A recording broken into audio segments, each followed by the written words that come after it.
America में सन 1955 में एक रहस्यमयी घटना घटी थी। यह घटना अमेरिका के एक ऐसे विमान से जुड़ी है जिसने उड़ान भरने के करीब 30 साल बाद दूसरे देश में लैंड किया था। सबसे हैरान करने वाली बात यह है कि यह विमान लैंड करने के बाद फिर लापता हो गया था। मीडिया रिपोर्ट्स में बताया जाता है कि 2 जुलाई 1955 को फ्लाइट नंबर 914 ने अमेरिका के न्यूयॉर्क से मियामी के लिए उड़ान भरी थी, जिसमें कुल 57 यात्री और 6 क्रू मेंबर्स थे। लेकिन सबसे हैरान करने वाली बात यह है कि न्यूयॉर्क से उड़ान भरने के बाद और मियामी पहुंचने से पहले ये जहाज आसमान में ही कहीं लापता हो गया। अमेरिका ने उस दौरान इस जहाज को खोजने की बहुत कोशिश की, लेकिन उसके बारे में कोई जानकारी नहीं मिल पाई।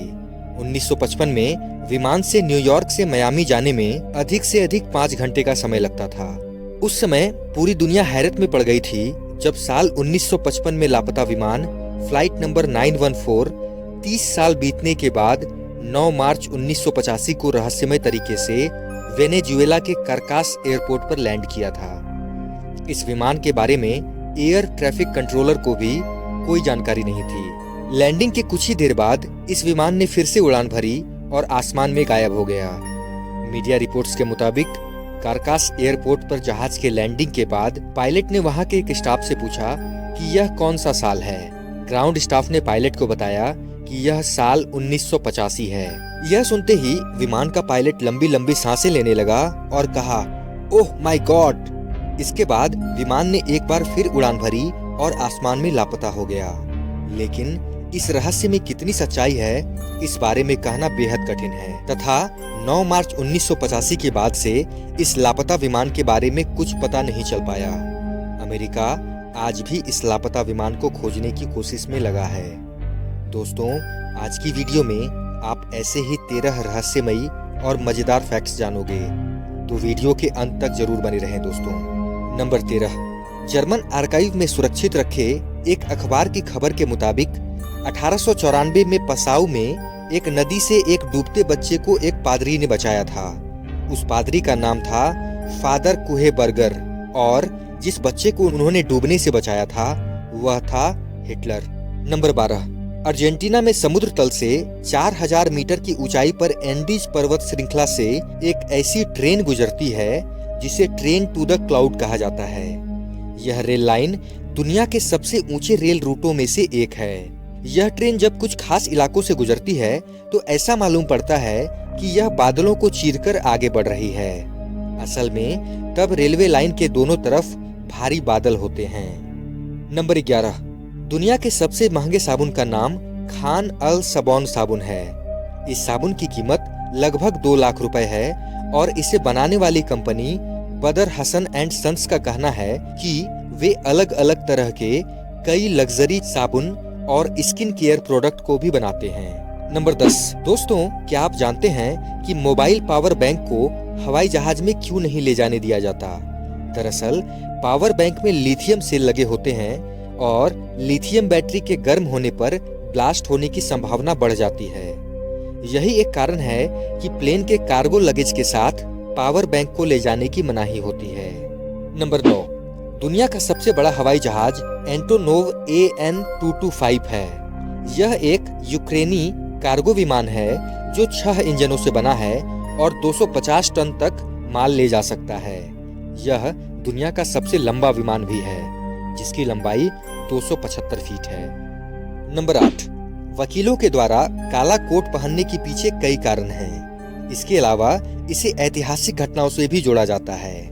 कहा जाता है कि 1694 ईस्वी में क्वीन मैरी की चेचक की वजह से मौत के बाद राजा विलियमसन ने यह आदेश दिया था कि क्वीन के निधन का शोक मनाने के लिए सभी जज और वकालत करने वाले वकील काले रंग के गाउन पहने। हालांकि वकीलों के काले रंग की ड्रेस का प्रस्ताव 1637 में ही रखा जा चुका था, जिसके कारण आम लोगों से उन्हें अलग दिखाना था।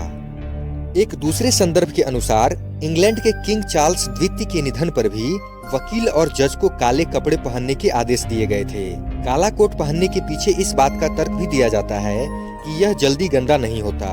क्योंकि उन्हें ड्रेस कोड में रहना है तो ऐसे रंग को चुना गया जिसे रोज पहनकर कोर्ट में जाया जा सके।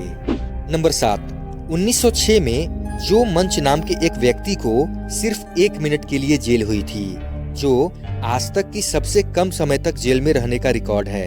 नंबर 6, सन 2001 में अमेरिका की पिज्जा बनाने वाली मशहूर कंपनी पिज्जा हट ने पहली बार स्पेस में पिज्जा डिलीवरी करके इतिहास रचा था। नंबर 5, सिर्फ 38,394 किलोमीटर में फैला भूटान देश पूरी दुनिया में सबसे ज्यादा ऑक्सीजन बनाने वाला देश माना जाता है, क्योंकि यहाँ के 70% हिस्से में जंगल हैं। जबकि इंटरेस्टिंग बात यह भी है कि भूटान में एक भी वृद्धा आश्रम नहीं है।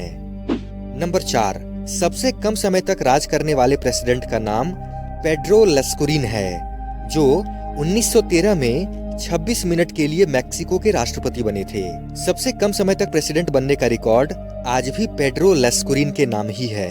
नंबर 3, चीन की विशाल दीवार पत्थर और मिट्टी से बनी दुनिया की सबसे बड़ी दीवार है, जिसे चीन के विभिन्न शासकों द्वारा उत्तरी हमलावरों से सुरक्षा के लिए 5वीं सदी ईसा पूर्व से लेकर 16वीं सदी तक बनवाया गया था। इस दीवार के कुछ हिस्से आपस में जुड़े हुए नहीं हैं। साल 2012 में किए गए एक सर्वे के अनुसार यदि इसके सभी हिस्सों को आपस में जोड़ दिया जाए तो इस दीवार की कुल लंबाई लगभग 21,196 किलोमीटर तक पहुंच जाएगी। नंबर 2, टाइटैनिक पर कई फिल्में और डॉक्यूमेंट्रीज बन चुकी हैं, पर 1997 में बनी टाइटैनिक फिल्म सबसे ज्यादा चर्चा में रही थी। इस फिल्म को बनाने का खर्च उस समय के हिसाब से टाइटैनिक जहाज को बनाने से भी 40% ज्यादा आया था। Number 1, flight number 513 Santiago airlines का एक यात्री विमान था, जिसने साल 1954 में जर्मनी के आकिन एयरपोर्ट से उड़ान भरी थी। लेकिन तब तक कोई नहीं जानता था कि ये घटना इतिहास में दर्ज हो जाएगी। 4 सितंबर 1954 को 92 यात्रियों के साथ ये विमान लापता हो गया था। फ्लाइट नंबर 513 को अपने टेक ऑफ के 18 घंटे बाद ब्राजील के पोर्टो एलेग्रे एयरपोर्ट पर लैंड करना था, लेकिन ऐसा नहीं हुआ। विमान उड़ान भरते ही आसमान में गायब हो गया था। लाख प्रयासों के बाद भी एयर ट्रैफिक कंट्रोलर का इस विमान से कोई संपर्क नहीं हो पाया था, तथा एयरलाइंस कंपनी भी इस विमान का पता लगाने में पूरी तरह असमर्थ रही। 92 यात्रियों से भरे इस विमान के गायब होने की खबर तब तक पूरी दुनिया में फैल चुकी थी। इस खबर ने हंगामा मचा दिया। दुनिया की कई जानी मानी खुफिया एजेंसियां विमान का पता लगाने में जुट गई थी, लेकिन विमान को ढूंढने में असफल रही। लोगों ने यह अंदाजा लगाना शुरू कर दिया कि यह विमान आसमान में ही क्रैश हो गया होगा या फिर अटलांटिक महासागर में गिर गया होगा और विमान में सवार सभी 92 यात्रियों की मौत हो गई होगी। लेकिन कहीं पर भी इस विमान का मलबा नहीं मिल सका। खोजी टीम ने विमान का पता लगाने के लिए दिन रात एक कर दिए थे, लेकिन उनके हाथ भी कोई सुराग नहीं लगा।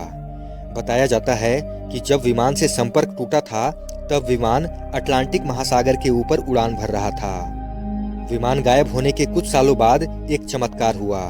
इस घटना के 37 साल बाद पोर्टो एलेग्रे एयरपोर्ट पर कंट्रोल पावर में ड्यूटी करने वाले कंट्रोलर्स ने अचानक से एक बड़ा सा विमान अपनी रडार सीमा में आते देखा, जो बिना किसी इजाजत के एयरपोर्ट पर लैंड करने जा रहा था। यह सब देखकर एयरपोर्ट के अधिकारियों में हड़कंप मच गया। अधिकारियों ने वॉइस रेडियो के द्वारा मैसेज करके जल्दी से उस रनवे को खाली करा दिया जहां इस विमान को लैंड करना था। थोड़ी देर में ही विमान सुरक्षित रूप से रनवे पर लैंड हो गया। जब अधिकारियों ने इस विमान को देखा तो उस पर सैंटियागो एयरलाइंस का नाम और नंबर था। यह विमान दिखने में काफी पुराना और मानो किसी दूसरी दुनिया से आया हुआ लग रहा था। ये देखकर एयरपोर्ट के अधिकारी घबरा गए। बाद में बातचीत के दौरान पायलट ने बताया कि खराब मौसम की वजह से वह विमान गलत डायरेक्शन में चला गया था। लैंडिंग करने के कुछ समय बाद कर्मचारी कुछ समझ पाते इससे पहले ही वो विमान फिर से उड़ान भरते हुए आसमान में कहीं गायब हो गया। इसके बाद दोबारा से इस विमान का कोई पता नहीं चल पाया। इस लापता हुए विमान की खोज के लिए आज भी कई तरह की कोशिशें की जा रही हैं। साल 1989 में वर्ल्ड टैब्लॉइड मैगजीन ने इस विमान के बारे में पहली बार छापा था। वजह जो भी हो, ये घटना आज भी लोगों के लिए रहस्यपूर्ण पहेली बनी हुई है। दोस्तों, आशा करता हूँ कि यह वीडियो आपको अच्छी लगी होगी। अगर वीडियो अच्छी लगी हो तो लाइक करें, कमेंट करें, शेयर करें और सब्सक्राइब का बटन दबाकर बेल आइकन को प्रेस करके ऑल का ऑप्शन जरूर सेलेक्ट कर दें, जिससे आगे आने वाली वीडियोस आपको समय पर मिल सके।